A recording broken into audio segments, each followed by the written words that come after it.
Muy buenas tardes. Yo quedé confundido ahorita que vi a mucha gente aplaudiendo al doctor cuando exponía y decía que hay que proteger el pulmón y no el diafragma. Y yo atrás estaba a ver quién era el que decía que sí, y todos sonrieron que el diafragma no valía la pena, mientras que el pulmón había que cuidarlo. Entonces, mucho cuidado con eso, pues. Aquí vamos a tener problemas porque ahí me gusta moverme y estoy como en 10 centímetros cuadrados nomás para donde puedo hacer pues mis movimientos. Cúbicos, también sí. El tema que me toca hoy es una cosa que verdaderamente me apasiona y con mi explosividad y mi entusiasmo se lo voy a tratar de transmitir y irradiar a ustedes el día de hoy. Ya. Entonces, aquí declaro mi conflicto de intereses.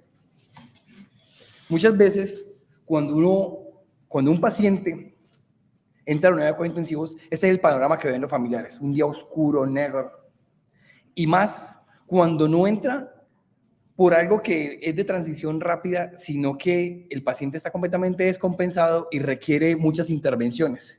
Entonces pasa de tener esto a encontrarnos con esto.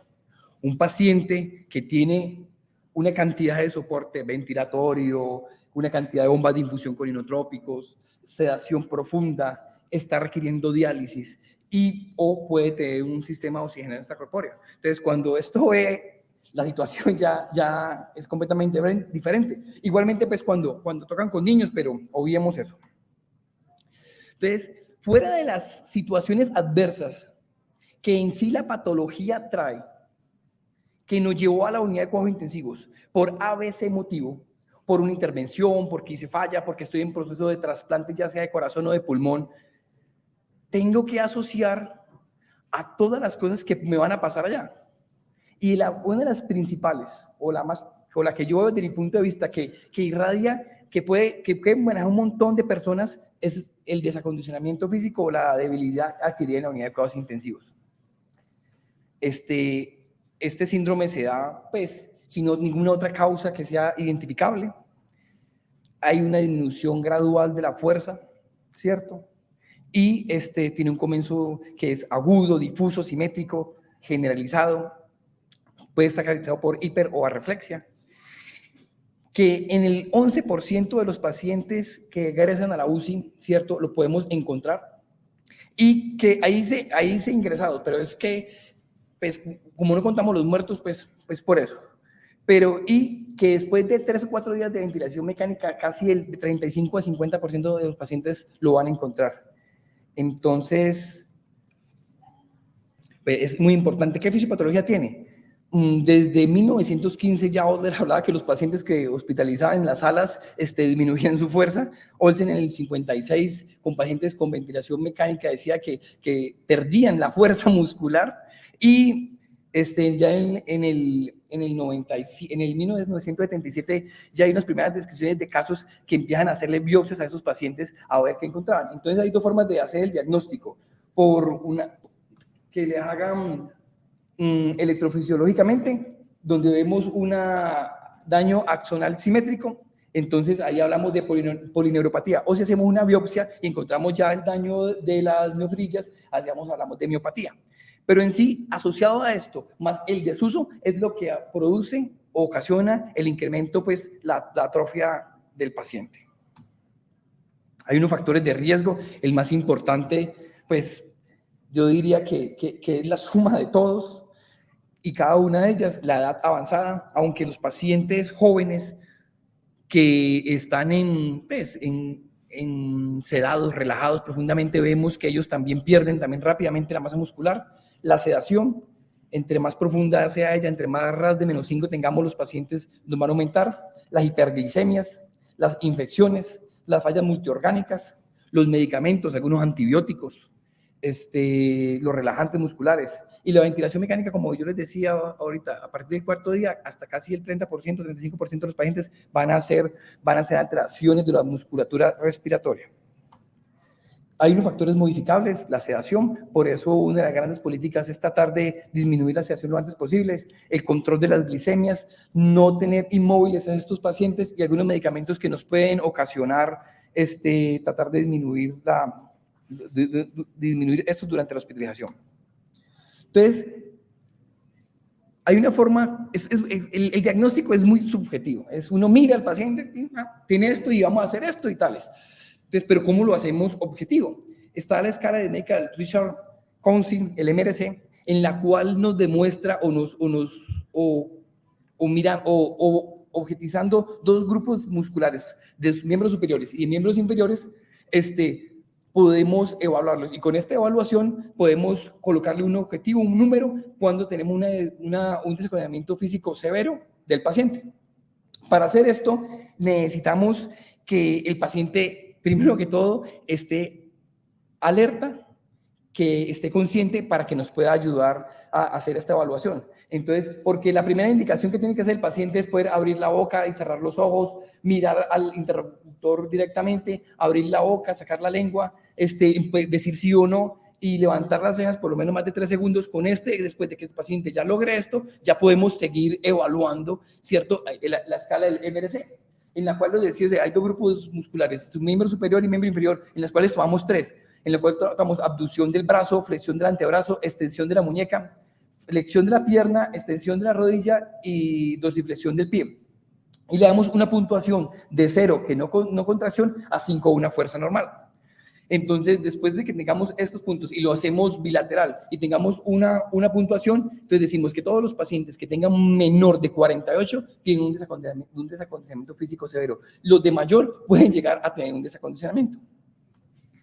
Hay unos datos que te tienen en cuenta, y es que las mujeres son más factibles de hacer desacondicionamiento por la disminución de su masa muscular, pero también es más factible que ellas recuperen más fácil.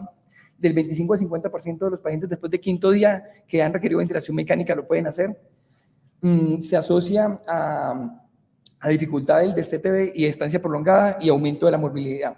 Y una cosa importante que nosotros no vemos, porque nosotros los pacientes los sacamos después de la puerta de cuidados intensivos y nos olvidamos gran parte de ellos. Y es que el 65% de estos presentan limitaciones tras a la alta hospitalaria.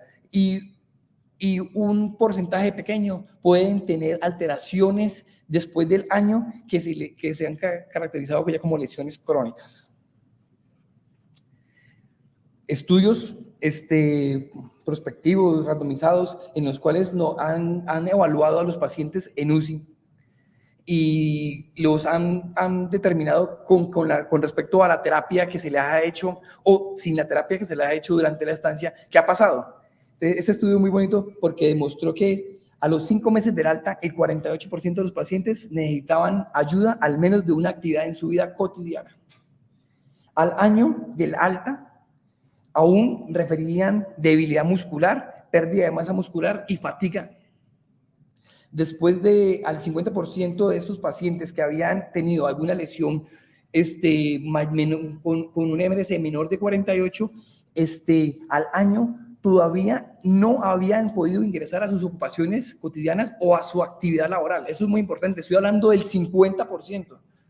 Entonces, como cuando un paciente que no hace un desacondicionamiento severo, la posibilidad de que este paciente, si no hacemos nada, no intervenimos rápidamente, quiere decir que 1 de cada 2 no va a poder empezar a trabajar al año. Entonces, es muy importante tener esto en cuenta. Han estudiado a los pacientes con inmovilidad, gente sana, lo acuestan y lo fijan en una cama y les dan comida durante varios días. Y se han demostrado haciendo estudios de Dinapedia, que el 1.5% de masa muscular se pueden perder por día y que a las 2 semanas pueden llegar casi hasta el 50%. Entonces, es muy importante que la movilidad como tal, únicamente estando en cama, es un factor de riesgo para hacer un desacondicionamiento físico. Y lo que les decía, la modificación pues, de estos parámetros en un 25-33%, los pacientes que hay ventilación mecánica pueden llegarlo muy fácilmente. Entonces, y además de eso, ¿qué beneficios se han encontrado o que una movilidad temprana pueden llegar a hacer durante su estancia en UCI? Aumentan los días libres de ventilación mecánica, reducen la incidencia de neumonía asociada al ventilador, reduce las lesiones cutáneas, no solamente las de la cara. por la fijación de los tubos, no solamente el cuello por la fijación de la tracción, sino a nivel de brazos, glúteos y piernas.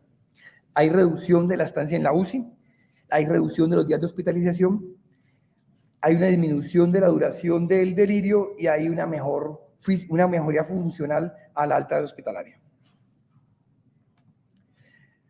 Entonces, ahí está el problema. En este momento, en las asociaciones médicas no hay ningún protocolo establecido ni obligatorio en las unidades de cuidados intensivos donde exijan que sea esto una obligación o que sea un tratamiento para los pacientes.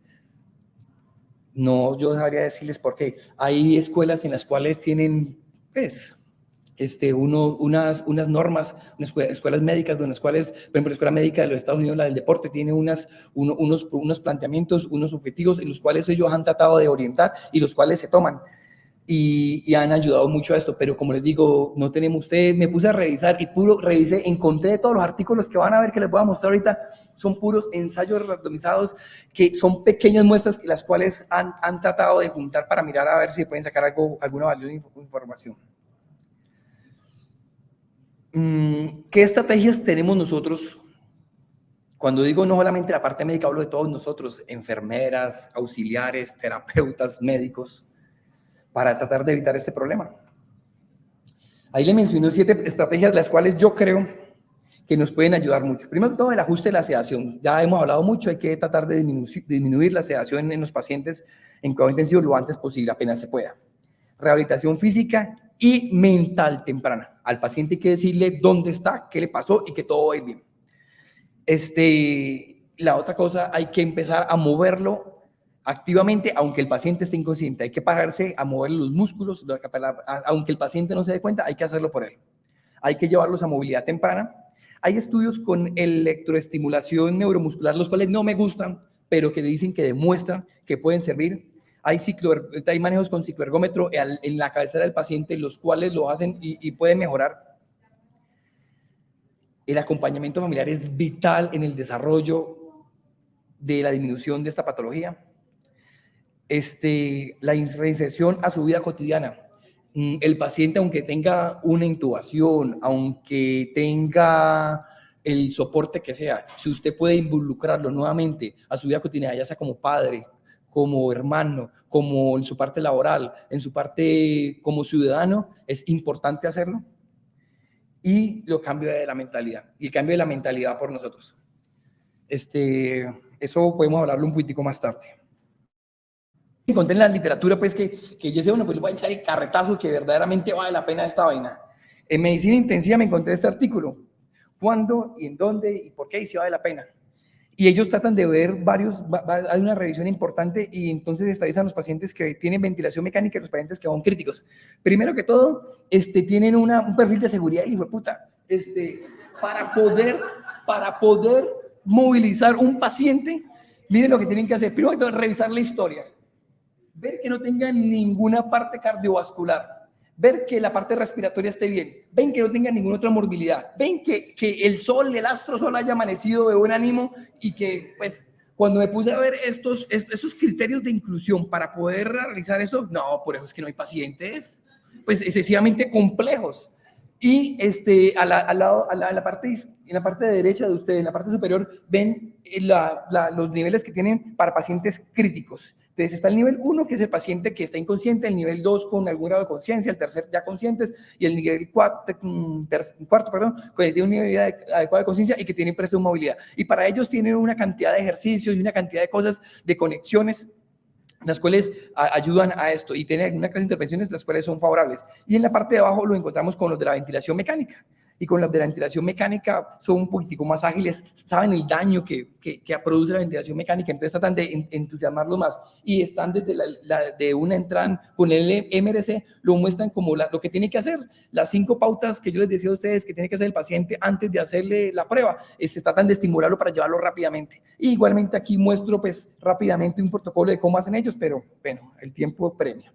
La revista Rentina del año 2018 hace un artículo sobre todo estas cosas que yo les acabo de decir, pero me gustó de ellos es que ya cogen El doctor Van Sant ya en el 2006, 2008, ya había hablado del concepto de CASH, que es tener el paciente tranquilo, sin dolor, sin ansiedad, sin agitación, sin delirio y sin inmovilidad, o sea, tenerlo móvil.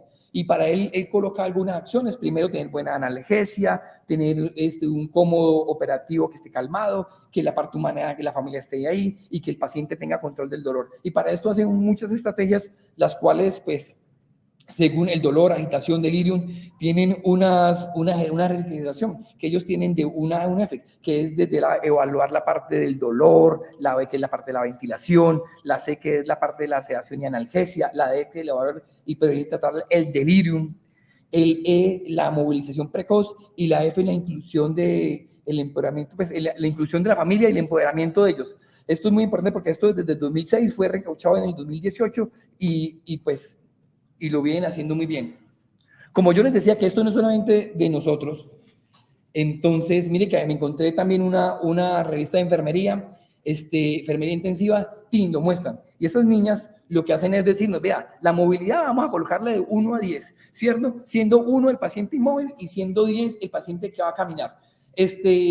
Pues igualmente ahí va desde el paciente que está en la cama, movilización pasiva, activo sedado. El activo sedado es el paciente que está activo, que todavía apenas está empezando a despertar y lo podemos ya no tenerse colocado plenamente en la cama, sino que lo podemos sentar, pero en la cama.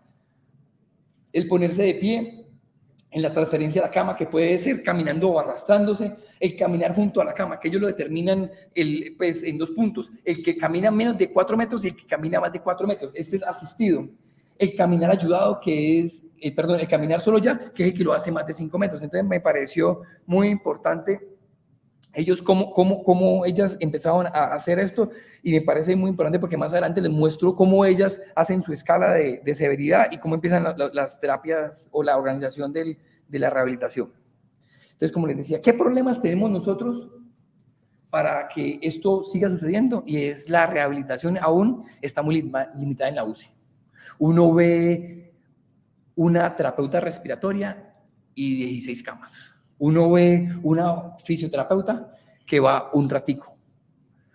Uno ve una enfermera. Bueno, pues nosotros, en nuestro caso, pues es diferente, pero uno ve por fuera una enfermera por 8 camas. Un auxiliar con 4 pacientes. Entonces, pues, a eso no hay muy difícil. Las características del paciente, hay pacientes que se pueden prestar. Hay pacientes que hacen delirio rápidamente, entonces son agresivos, se agitan todo, entonces hay que tenerlos inmovilizados. Hay otros que son muy críticos y tienen alto soporte vasopresor, entonces es muy difícil movilización con ellos.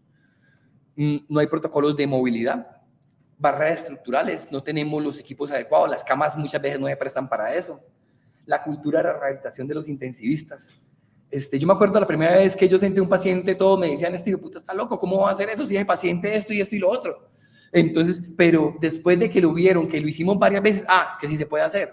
Y en mi unidad, todo paciente que se puede parar, que se puede despertar lo antes posible, se despierta, y si se puede mover, se mueve, y si se puede sentar la silla, se sienta, y si lo puede hacer solo, lo tiene que hacer solo, porque el problema que teníamos era una gran cantidad de incapacidad laboral, porque las enfermeras tenían dolor en la espalda porque tenían que movilizar a los pacientes.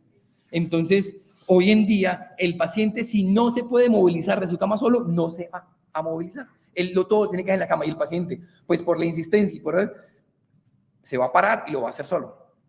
Los costos, como les decía, tener más terapeutas, tener más fisioterapeutas, tener más fonoaudiólogas cuesta. El estrés de familia y cuidadores. A mí me pasa una cosa muy chistosa, y es que yo cada vez que voy a mover un paciente por primera vez, el auxiliar saca a todo el mundo. Y yo metiendo, no, venga, que el señor es el que nos va a ayudar mañana, entonces que venga y mire cómo lo hacemos, porque para que no se asuste, porque una vez nos pasó que moviéndonos nosotros, estábamos nosotros aquí parando el paciente y lo logramos parar. Cuando, hay que levantar al otro que se cayó ahí.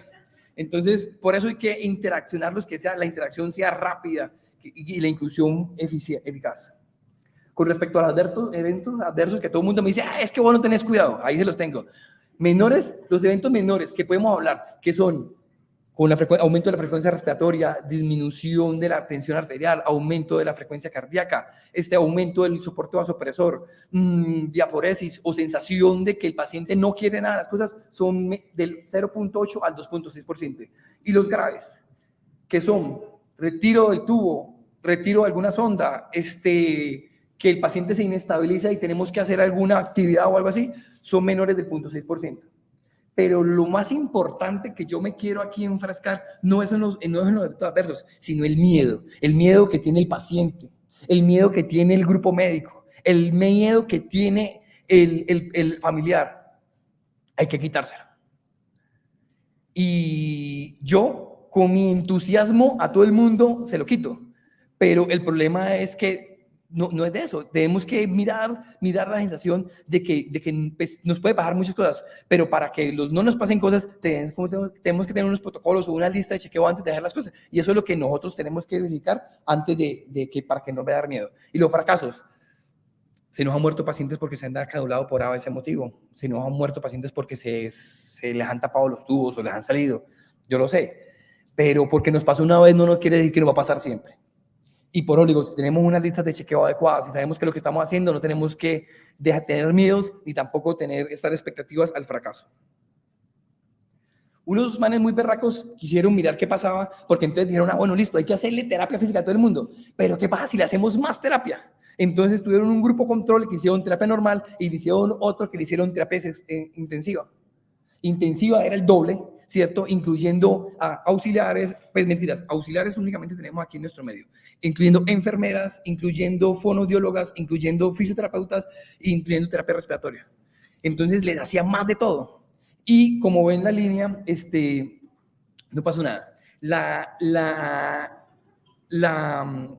sobrevida no cambió, la estancia hospitalaria no disminuyó, la estancia en UCI no se cayó y la disfunción muscular que tenían, pues tampoco varió mucho. Entonces, pues lastimosamente, o gracias a Dios, pues también es un buen punto. Hacer más tampoco significa que vamos a tener muchas cosas más, sino hay que hacer lo adecuado. Entonces, si tenemos que hacer lo adecuado, maravilloso, no tenemos que exagerar, tenemos que hacer lo que tenemos que hacer. En este artículo, es con ventilación mecánica. Entonces dijeron, como sabemos que a los que hacen falla ventilatoria, falla respiratoria, que dijimos que los que hacen falla respiratoria pues, hasta un 50% pueden hacer, y después del quinto día de ventilación mecánica, hasta un 35 o un 45% lo hacen, entonces, ¿sabe qué? Hagámosle más a los que tienen ventilación mecánica.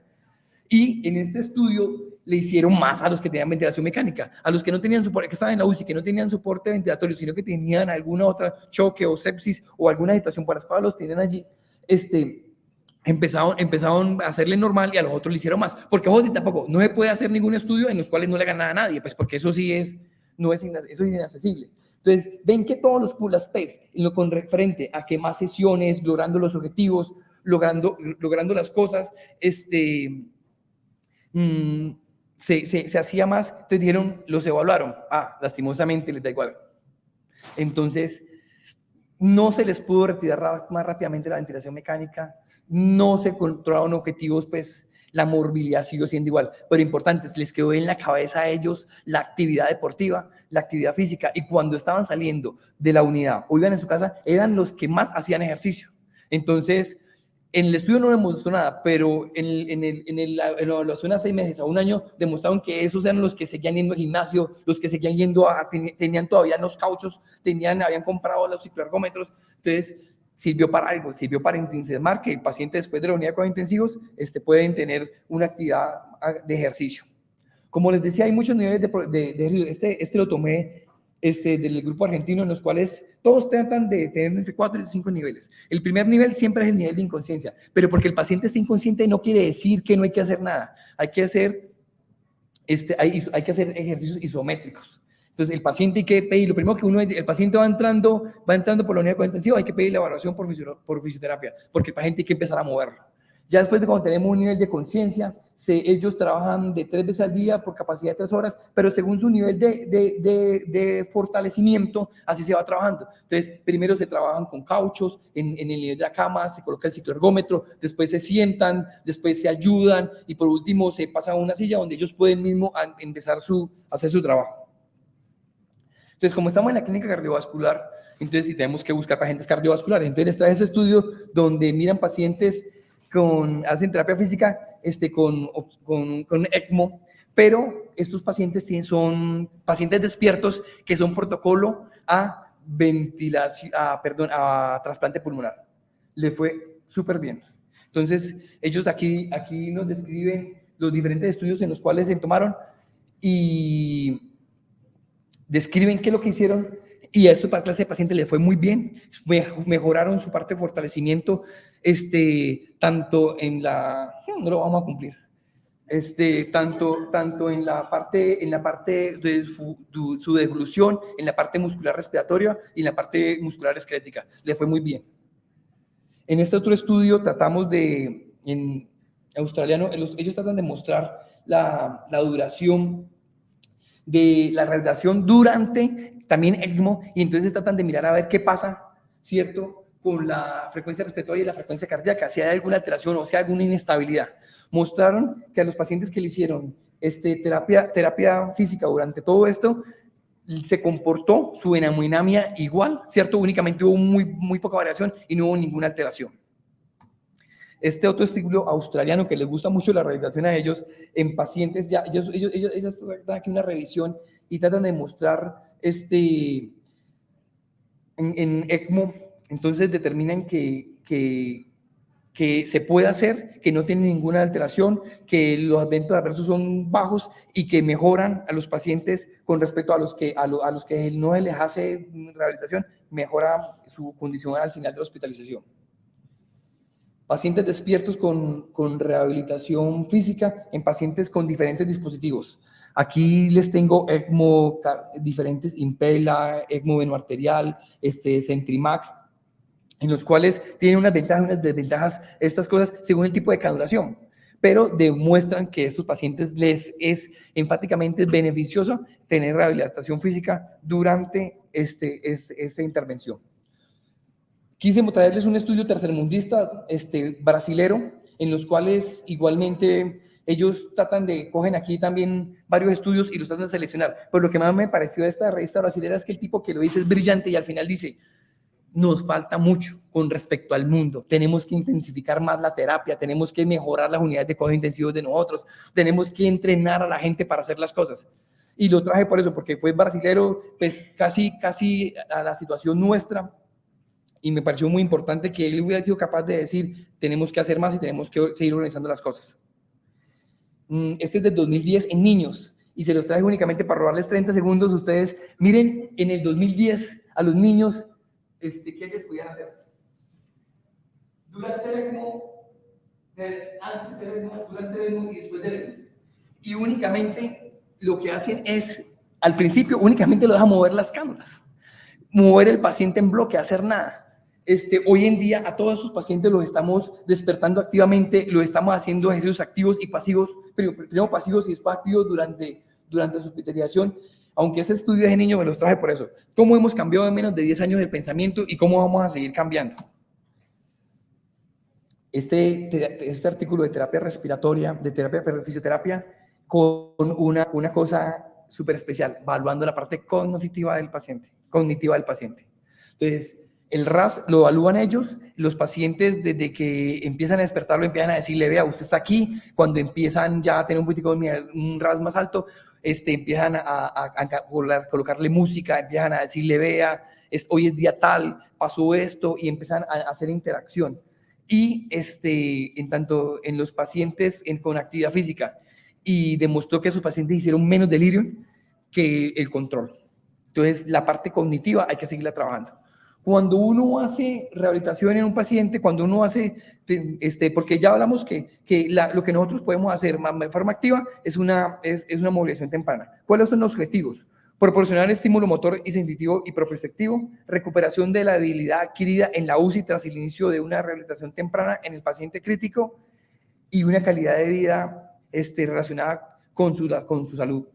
Esos son los objetivos muy difíciles de cumplir. La lista de chequeo no la tenemos escrita, pero nosotros miramos qué medicamentos tiene, que no los haya tenido que incrementar, que el soporte ventilatorio no se ha tenido que incrementar, que no tengamos que aumentar el FIO2, que el perfil de seguridad del paciente lo tengamos todo adecuado, que el paciente pues cumpla las cosas y que hemodinámicamente esté estable. Entonces, ahí les decía a ustedes, los partos argentinos, ellos tienen una cantidad, las enfermeras son muy una lista de chequeo muy compleja. Entonces, muchas veces, mientras uno llena esto, ya todo el mundo tuvo que hacer otras actividades, pero uno tiene que tener una lista de chequeo objetiva y que uno pueda determinar. Ya casi acabo. En nuestro protocolo, pues que lo quería decirle a ustedes, nosotros hacemos 5 pasos, los cuales nos podemos devolver a través del tiempo en ellos. El primero son ejercicios pasivos, les decía, y los isométricos, los que hace la terapeuta. Ejercicios activos asistidos es que ya el paciente empieza a mover las manos solo, empieza a mover las pies, empieza a levantar la cabeza, empieza a hacer gestos, porque con el paciente ya sin sedación. Ejercicios activos dirigidos ya son los que él hace, ¿cierto? Y ejercicios activos resistivos ya son con un poco de fuerza y ya que nos va a llevar, ¿cierto? Ya el cicloergómetro, las cintas. Y por último, los ejercicios que nos van a llevar a la movilidad. Muchas veces nos podemos devolver porque el paciente ya lo tenemos caminando y nos toca que llevarlo a cirugía o tenemos que sedarlo, no importa, pero siempre que nos devolvamos tenemos que volver. Esto desde el punto de vista fisioterapeuta. Con el punto de vista fonoaudiológico, ¿qué hacemos?